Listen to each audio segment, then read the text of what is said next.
fazem parte de um dos filos de Petri, sendo caracterizado por possuírem corpo longo e achatado. Eles possuem 3 coletes germinativos: ectoderme, mesoderme e endoderme, mas não possuem divisão entre eles, sendo então acelomados.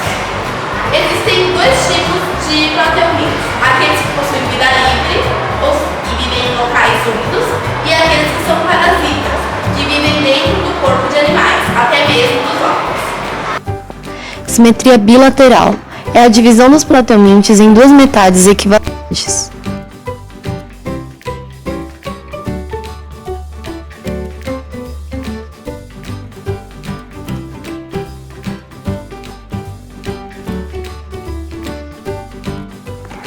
Cefalização mostra que os plateumintes foram os primeiros animais a apresentarem a cabeça na região anterior do corpo, onde há o conjunto de 2 neurônios chamados de gânglio nervoso, que é o começo da evolução do cérebro, que em animais bilaterais já é possível distinguir.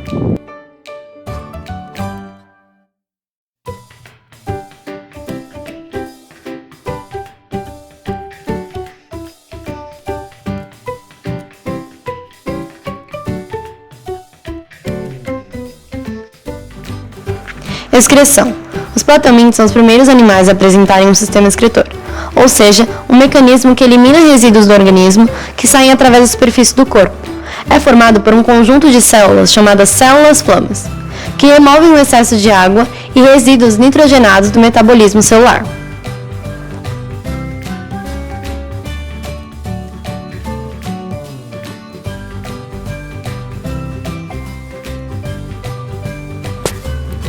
Acelomados. Não apresentam a cavidade geral do corpo, denominado celoma. A mesoderme não se organiza em 2 camadas de se separar, portanto, o corpo dos plateumintos é maciço.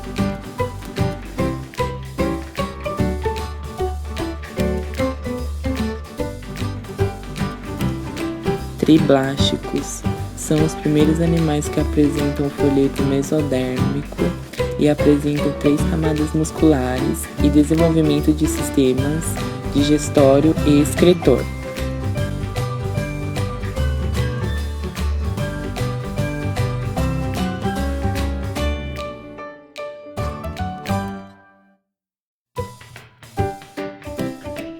Bom, eu posso ser a caça dos tremáticos.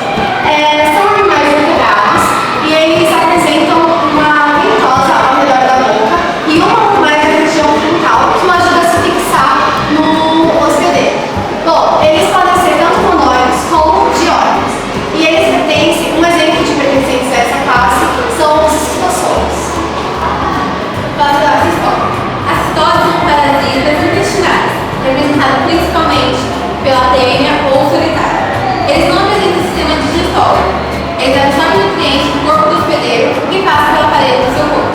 Vamos falar das classes das tubelárias, que são mais conhecidas como tubelares.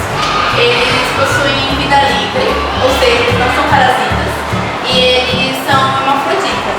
Possuem os 2 sexos, feminino e masculino. Um exemplo de tubelários são as planárias. Elas são pequenos vermes que vivem em córregos, pântanos e lagos.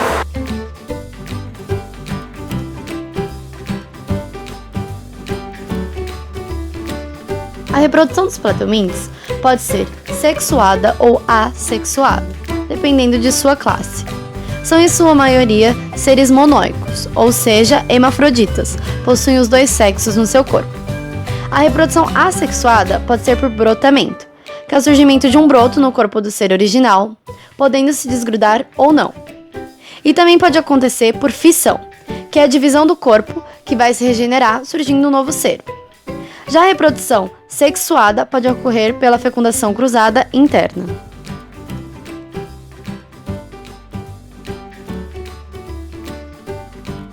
Na reprodução sexuada dos plateumintes, ocorre a união dos poros genitais e a introdução do pênis no poro genital do outro, ocorrendo a troca recíproca de espermatozoides. E após a formação do zigoto, ele é eliminado do organismo em uma forma de cápsula, que o protege, e o seu desenvolvimento é direto, ou seja, sem a fase larval.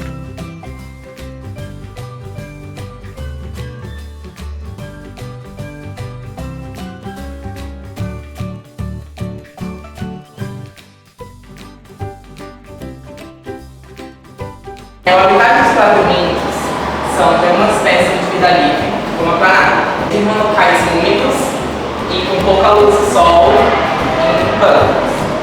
Em outras espécies, como o parasita tênia, eles vivem no corpo do hospedeiro intermediário, como boi e porco. E depois, como o corpo do homem, que é o corpo permanente. Esquistossomose é uma doença causada pelo parasita Schistosoma mansoni, que se aloja nos vasos do sistema porta-hepático, promovendo hemorragias e, consequentemente, edema, barriga d'água, porrose hepática, e sua infestação pode ser passiva ou ativa. Teníase é uma doença causada pelo parasita chamado Taenia solum e Taenia signata. Seus sintomas são náuseas, diarreia, letargia e etc. Sua transmissão é de consumo de carne com cisticercos.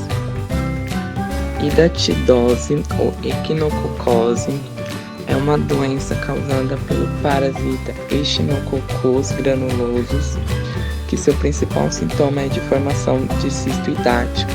Sua transmissão é de ingestão acidental dos ovos. Doenças.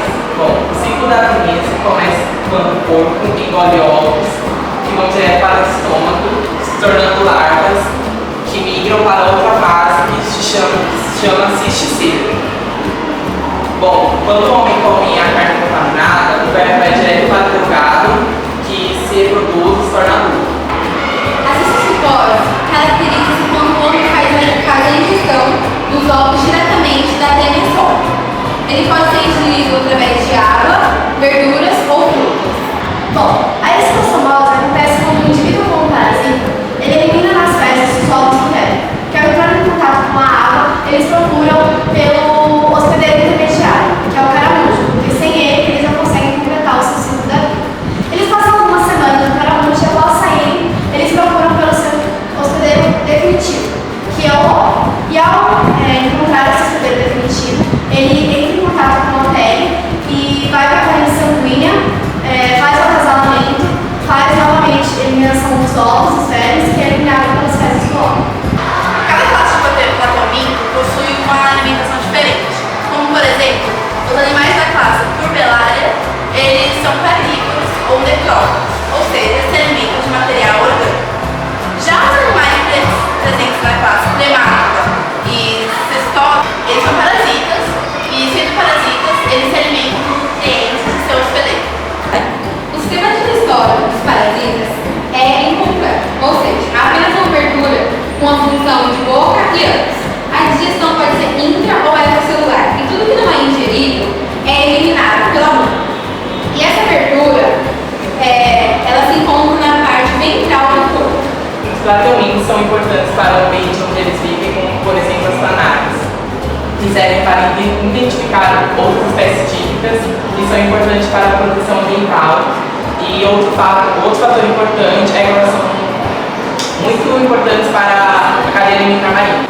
Outra espécie importante são os parasitas, que controlam a relação dos predadores e das presas, e tirando o fator de eles serem muito importantes para os indicadores ambientais. Economicamente, as infestações de parasitas